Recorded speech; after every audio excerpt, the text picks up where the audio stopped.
once you're free to, be whoever you want to be in the game, it helps you kind of sink into that character. It's a cool way to be to, yeah, attract those like-minded people. Something nerdy is gonna happen, and we're gonna make it cool, I think.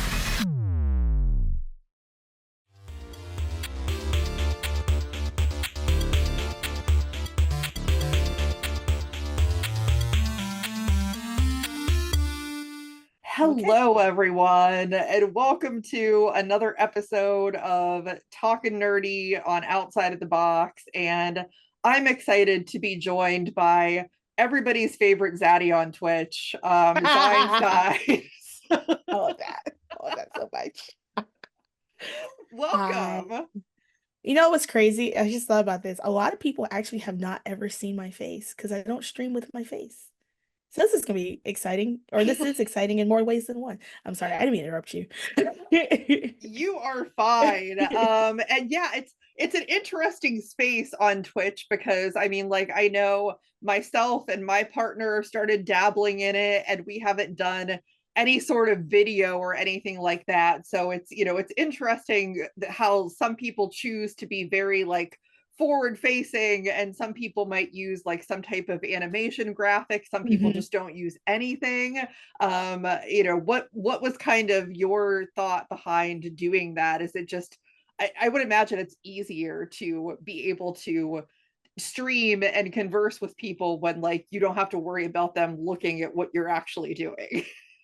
I mean that's pretty much what it is. I started, so like when I first started streaming, I did use a camera. So like I know like people who have like clips for like shout outs, they'll like get a random clip of me and they'll be like, oh my gosh, it's actually you. And I'm like, yeah, like, there's a real person there. But I found myself feeling a lot more comfortable streaming without a camera. And so at first, like I just kind of had like a picture in the corner and it would light up when I was talking.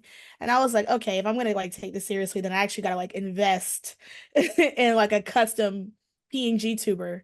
And it just takes, like, not that I have anxiety when streaming, because like I know that's the thing, like some people it's to help them get over their anxiety, like socially, things like that.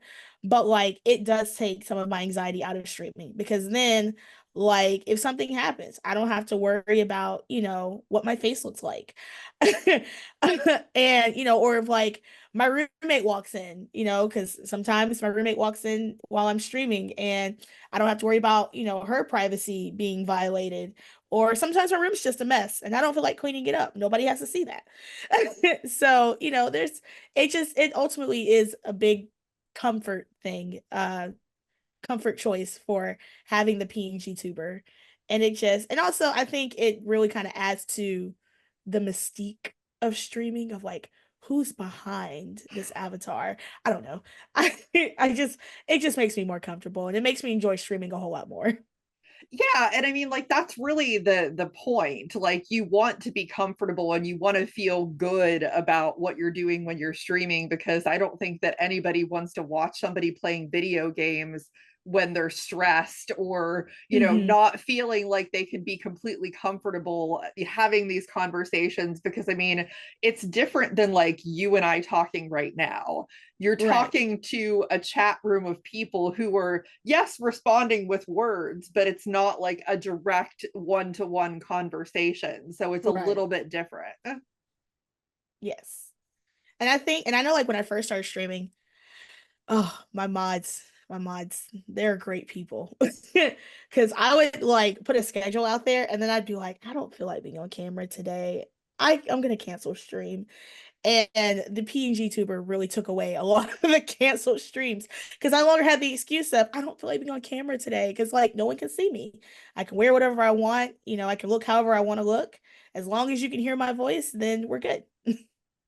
Right, exactly. Now, since I actually, don't really know a lot about you, because like we've obviously interacted and I've watched your streams and things like that, but how did you get started in the first place? Because there's a lot of people that do it, but I think everybody's story is a little bit different. So I actually found Twitch by accident. It was like spring of 2021. And I know like a lot of people like got into Twitch during COVID. Like at the height of COVID. I didn't because I didn't know Twitch was a thing. So like during like 2020 and everybody's getting into it, I was not there. But I started watching Twitch because of a TikTok. And there was a creator on TikTok that streamed horror games. And the I won't call it a gimmick because I wouldn't say it's gimmicky, but her whole shtick basically, or her whole like what drew me into her is, first of all, I'm a scaredy cat. I can't play. I can play some horror games. Like they have to be not super scary, and usually I like to play co-op horror games with friends because then it just makes it less scary because you're experiencing this with me. It's like walking through a haunted house with friends. It's not as scary because you have people there. um, but like her whole thing is that like there's no horror game out there that scares her at all. And like she would crack jokes and it would just be hilarious to watch her. And so I was like, man, I really want to catch her live one day. Like I see her TikToks, but like I want to actually see her stream. So like I downloaded Twitch, started an account, and I started watching her. And from there, I was like, okay, I like her. And from there, like I started branching out into, other streamers that like she would collab with. And that's where I found the G&G community. I don't know if you're familiar with Fred, but I think everybody's familiar with Fred. But that's where I found them. And I had been in communities that like I like them. I enjoy them. I can't say a bad thing about any community I've ever been in, but no community felt like home until I was in the G&G community. And so, from there, like I started watching streams, and I was always a gamer as like a teenager, like a kid and a teenager, and I kind of got out of it when I went to college. And it just really like watching them just reignited my love for gaming. And so like, with some help, like I bought an Xbox, I had a PlayStation, and like we would just game. And, the question became, because at this point, like I'm watching like all kinds of streamers showing support and everything. And the question kept coming, like, when are you going to stream? When are you going to stream? When are you going to stream? And I was like, I want to, but like, I don't have the setup. Like at that time, I didn't have the setup. And fortunately or unfortunately, it depends on how you look at it. Um, Beginning of 2022, I left my job. I'm a teacher and I taught middle school, and I left my job at the middle school I was at. So with that came this huge severance payment. And I was like, what if I started streaming? And looking back, it was probably not the wisest decision financially. It was not at all. But I went out and I bugged Fred for days. I was like, okay, here's the specs on this, here's the specs on that. And I knew I couldn't like all out buy a PC. Like I wasn't there, but I was like, I could at least buy a good laptop and go from there. So like I went out and I bought a laptop. I am a laptop streamer. Laptop streamers unite. And and I bought that. I bought a monitor. And I started streaming. And this was like March of 2022. So about a year like from watching. I started watching in 2021, March of 2021 to March of 2022. So about a year from starting to watch to actually streaming. I began my streaming journey. And like I said, at first I streamed with a camera, which meant a lot of canceled streams. And then like I just really, I really had to, and I think every streamer has kind of figured out like why do you stream and what are you here for? Because it's easy to get sucked into the whole like this could be a viable form of income. And it's not. It's not. Unless you just have like I know people who are full-time content creators and that's all they do. And I was like, I have a full-time job. Like, I don't know.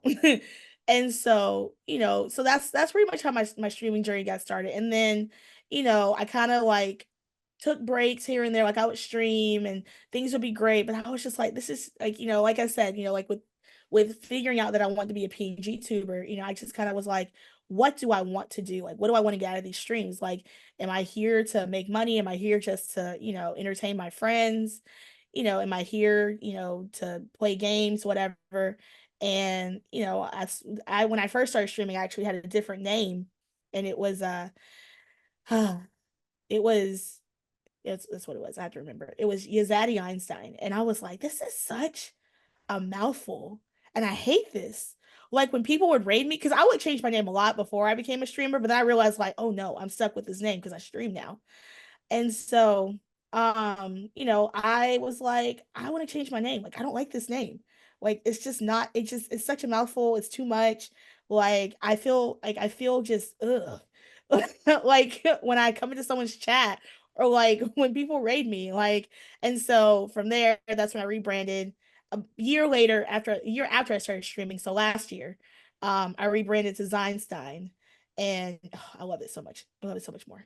And then I started the PNG tubing, and since then, I mean, it's been pretty good. I took a bit of a break last year, for some personal reasons, but I came back, and found more communities that feel a lot like home.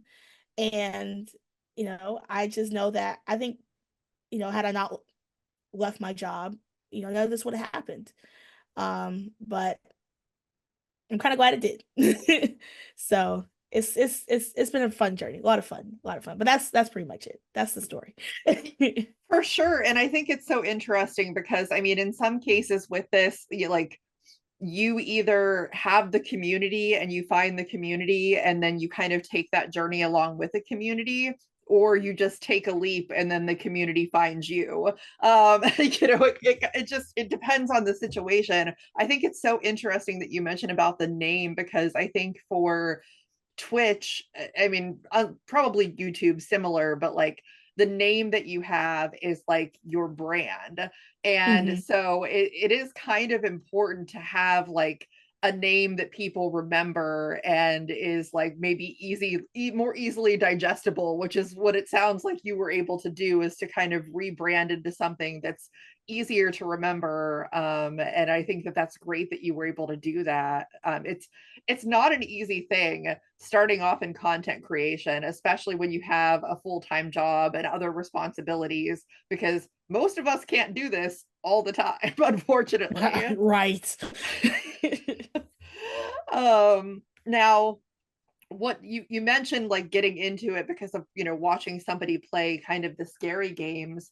What are the types of games that you have found most enjoyable for yourself to stream? Not scary games. I can tell you that much now. I can't tell you how many times I've tried to stream a horror game and then I get a message in the chat that's like, wow, man, we've been hiding in this locker for 20 minutes. And I'm like, you're right. This is not for me. But so I like play story-based games, story-driven games. I just finished Devil May Cry 5 actually. I haven't played any of the Devil May Cry games except for that one because it was recommended to me. It was a lot of fun. I really enjoyed it. So story-based games. Let's see. I do love co-op games. I think story-based games and co-op games are probably the like biggest choices. I don't words are hard. Are like my top choices. That's what I'm looking for. My top choices in terms of streaming games. If I'm gonna play a game by myself, I want it to be story based. Just because like then you get the joy of like me reacting to your favorite game that you might have recommended to me, or you get the joy of like me trying to figure out a story, me asking questions. um but then co-op games, I get to play with my friends. And that kind of goes back to the root of why I started streaming. It's because I wanted to play games with my friends and let people kind of be privy to the craziness that happens when we play games together, like the crazy things that are said, and the jokes that we make and the fun that that we have together. And so those are really the top two. So co-op games, and it could be horror co-op games, it could be battle royales like Fortnite. I've done Overcooked, I've done Party Animals, Among Us. And then, story games like Devil May Cry 5. I played Hellblade. I played both of those games. My next is going to be,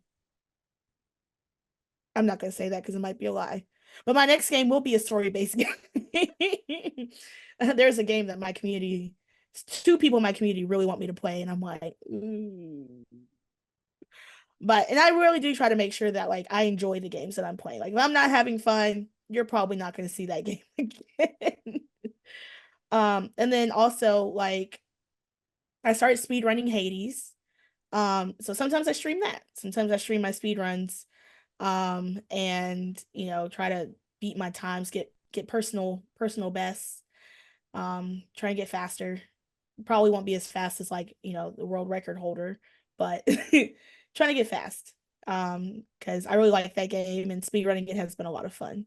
Well, that's awesome. And I'm glad that you mentioned the co-op because I mean, one of I think my more favorite things to watch on Twitch is kind of when the community gets together and plays the games and things like that. Specifically for those, you know, of my audience who watched my interview with Totally Cal, kind of talking about the Bozo Brigade shenanigans and Yes. you know, Yes. that's some of the most fun stuff for me. And I, you know, I kind of want to talk a little bit about like that community aspect and doing all of the collaboration because y'all have been able to kind of introduce each other's audiences to each other. Like Hmm. I wouldn't know a lot of you if not for that like collaboration and things like that. Like I said, that's I think that's my favorite part of streaming and just being like on Twitch in general is the community aspect because it is true. Like I wouldn't know a lot of like the people, you know, and I am, you know, I'm a social butterfly. You know, a lot of people would be like, "What?" But no, actually a lot of people would agree. But I'm a social butterfly and so, you know, I like to interact with new people. And then as soon as I like interact with them, my first like my next question to them is I'm like, "Hey, you want to play Fortnite?" You know, it's and it's and that's how like I feel like that's how like friendships are born, you know? Like that was how like with Totally Cow, you know, Totally Cow, like I really kind of like I kind of knew him from like different chats and like I had popped into his streams one time, well not one time, but you know, a few times and watched him and everything. But like we really hit it off when I was like, "Hey Cow, you want to play Fortnite?" And you know we played Fortnite and we got to talk and laugh and joke, you know, and now like there is, you know, a friendship there. You know, it may not be like a super deep friendship because I mean like, you know, how you can develop long lasting relationships online. I do feel like that is a thing. But you know, like there's the beginnings of, you know, like I said, something that, you know, could end up being, you know, a lifelong friendship. You never know. And you know, I give a lot of credit to community for, you know, helping me, you know, the Twitch community or the communities I'm part of for helping me through like some hard times in my own personal life. You know, I I have a dog and his name is Teddy and I love him. And anybody who has come to my stream knows that like he is like the light of my life. Well, like last year, I got a not so great text message from my landlord about my dog, and it left me in a rock and a hard place. And it was a member of a community that I am in from Twitch that was like, "Bring your dog to me, I'll keep him." And turned into me driving 13 hours to Texas. And that person has my dog, and I get to see pictures of him and FaceTime him while I figure out a way to make it where my landlord can't make me get rid of him here. But, you know, and that, you know, without that, like I don't know what I would have done. And so, you know, I think that for me, like that's the most important part of like why I do what I do. And I think even last year, like when I was going through some personal things, like I really didn't know what I like I said, like I really was just like, do I want to keep streaming? Do I want to quit? Like I just don't feel like it's not like for a while, like I'm like, it's not really fun anymore. Like it's not as fun as it was when it first started. But then I started interacting with new people and started getting involved in new communities and started playing games with new people and being invited to play games. And I was like, this is fun again. This is streaming is fun again. And I had to kind of get back to that core of like, why do I do this? And I don't do it for income. If I get a payout, that's nice, cool. It's pocket change. It's not gonna last me a day. But if it if I get a payout, that's cool. But like at the end of the day, it's really just because I get to spend time with my friends. Being a teacher, I'm home all summer. Well, not home, but like I'm out of school all summer. Everybody's at work. I don't really have anybody to hang with. So it's cool to be able to log on to Twitch, play a game, and people are logging in and chatting during their workday. So that it doesn't feel like, I'm just like, oh man, I'm all by myself because all my friends are at work. No, like I still get that interaction and still get to hang out with people. Yeah, yeah, and that's a phenomenal thing to be able to get to do that. Now I have to ask you, because you're obviously a Fortnite enthusiast. That game has evolved so much over time. One of my good friends probably like used to stream Fortnite all the time, like 6 to 8 years ago. Like it's been a hot minute, probably shortly after Fortnite first came out, and there's been a lot of changes to the game. Like it's evolved a lot since it first came out. I mean, now they even have the Lego aspect. So what are your thoughts on like just all of the changes that Fortnite has gone through over the course of time, and like what it is today versus how it started? So my very first time playing Fortnite was in 2020. I played it with a friend during COVID where we were all trapped in our houses. And he was like, "Hey, you want to play Fortnite?" And I was like, Fortnite, I guess." And so like we played it and I was hilariously bad at it. I was just kind of like, I mean, this is okay. I don't know. I really didn't enjoy it at first. And so then I revisited I revisited Fortnite beginning of last year, probably towards the end of 2022 actually. I revisited it. Goodness gracious. That's so hard to say. And they had added in like just different things I think to make the game more accessible. And I think that's my favorite thing about Fortnite is like anybody could play it. And I know people get all like, oh, it's so childish, it's so this, it's so that, oh, Fortnite, all it's just gimmicky and all of this. But as somebody who like my friends like to play shooters, I am terrible at games like Call of Duty and Apex. I am just not a shooter at all. Fortnite gave me a game that moves at a pace that I could handle, and sometimes I still can't handle it. But but Fortnite gave me a pace that I knew that I could keep up and I could play. And with practice, like obviously like I got better and better. And so like now when they have like all these other modes and things like that, I feel like just adds to the accessibility of the game. Now, is everybody happy with that? No. Some people liked it when it was just bare bones, shoot 'em up, build, that kind of thing. But I think that it's great because it gives a place for anybody to play, whether you want to go and you want to do battle royale. I do zero build mode because I don't know how to build. I'm not going to try. I'm just going to play on the mode where I don't have to build. Or a friend of mine, Tofu Pope, he likes to play the festival, which is like the rock band. He likes to do that. And so sometimes he's like, "Hey, let's jam." So we go and do that. And I know others that like to play the Lego mode in Fortnite. So, it just at the end of the day just gives everybody like gives something for everybody.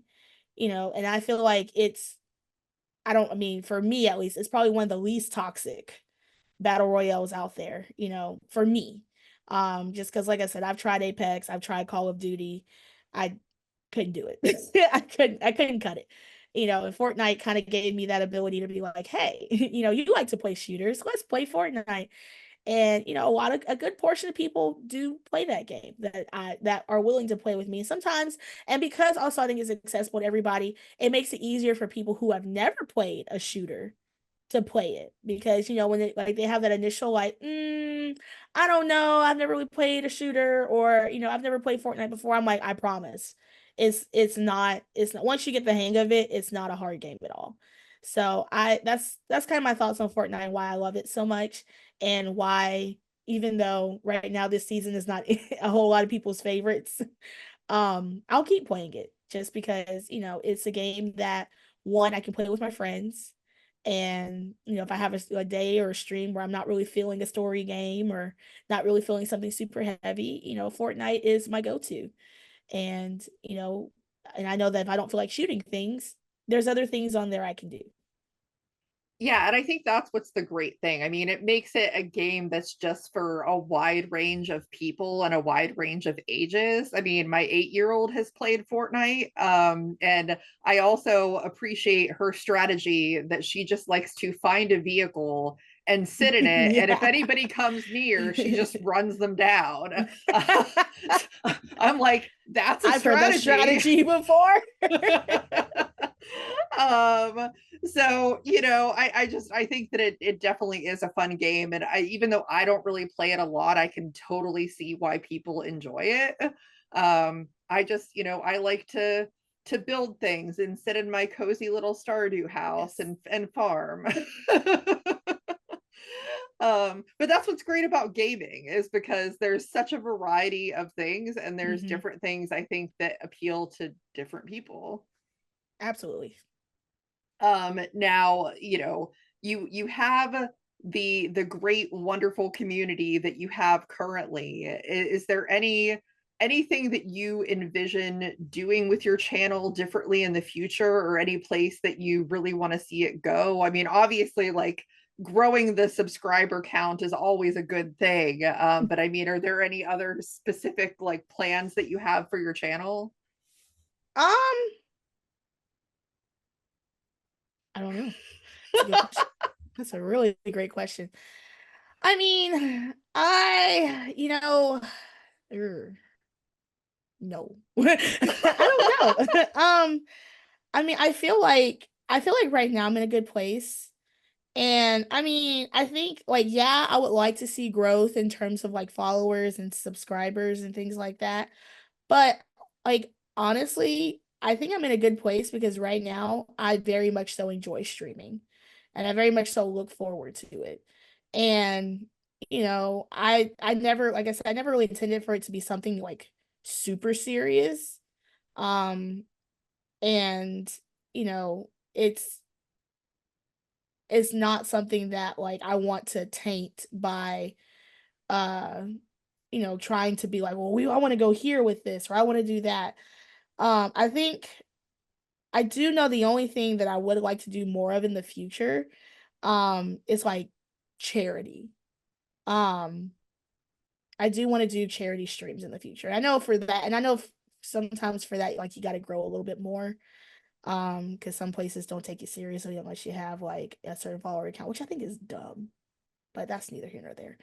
But so I think that's probably the only thing is like charity is probably yeah. Yeah, charity. That was a really long-winded answer for one single word. No, but like that, I think that's an important goal, because when you have a platform, like, I think it's a good thing to try and use it for good when you can, and like, that's a great goal. Yes. Yes. Especially because I feel like, you know, it's easy to be like, "Hey, give me money," but it definitely means a whole lot more to say, "Hey, take that money that you would give to me instead, give to this cause that I believe in." So, Yeah, for sure. I think that that's amazing. Now, for people that would and should follow you, tell everybody where they can find you. you can find me on okay. So twitch.tv/ is it forward slash? Yeah, it's forward. I think it's forward slash Zeinstein TTV. I hate the fact there's TTV in my name, but that's the only way they let me have Zeinstein because apparently somebody already has it. I also have a SoundCloud. I have songs, music. It's not serious music at all. It's very unserious. Very, very unserious, but there's songs for like your workday. And then also, I don't necessarily have a YouTube channel. I don't have a YouTube channel, but we have a podcast. Me and a couple other streamers, even though I'm the only one who streams out of the four of us right now, but that's okay. They're living life. Um, and we read fan fiction and talk about it. And it's a lot of fun. And that was something that kind of came about by accident as well. But we have seen at least in like personal creativity, we have seen just kind of an outflow of like growth from that. One of our readers on that podcast became like very involved in the podfic. That's what it's called, podficking, when you read a fanfic on, like when you do an audio of it, I guess. He became very involved in that podfic community, and like he's been doing really cool and great things and catching the attention of like people who are like, hey, have you thought about voice acting seriously? And I love that. I love that. And you know, like at the end of the day, you come to my channel, you know, the biggest thing that I believe in, ever since I started streaming, is just support. I'm not one of those streamers that's like, oh, don't self-promo in my channel. Don't use your emotes. That's self-promotion. Like, don't. I've never been like that. I'm very much so like, I mean, even like today on stream, I was like, hold on, who's streaming? Let me lurk in their streams real quick. And somebody could probably be like, don't tell other people that someone's streaming while you're streaming. And I'm like, I don't care. Like, we can all eat from the same table. And, that's what you can expect on my channel. It's just me making a space where we can all eat and enjoy and, support one another. Because I mean, without support, like you're just streaming to a camera and maybe like Nightbot in your channel. Like, you need support, and and I feel like you gotta give support to get support, but it's gotta be like genuine support, not like follow for follow, because that's annoying. Nobody likes those. That is true. No, I couldn't agree more with all of that. I think, so many people, are, I think it's important to focus on yourself, but at the same time, like you can't, fully be able, like you have to have other people, you have to have a community. And I think that it's always important to continue to focus building the community and like working together towards really a common goal and helping each other out. And I think that that's a beautiful thing. Absolutely. Yes. Well, that is wonderful. Everybody that's watching, if you are a Twitch person and you do not currently follow Zeinstein, highly recommend. Yay. Great, amazing content. So yes, please give Zeinstein a follow and tell your friends. And as far as this podcast, please make sure that you also like, subscribe, share. My personal goal is getting to 1,000 subscribers in 2024. Ooh, and we're getting so close. So let's get there. But subscribe to this podcast right now. Right now. Do it right now. And that's probably going to get made into a short. As it should be. As it should be. Well, yeah, just keep watching.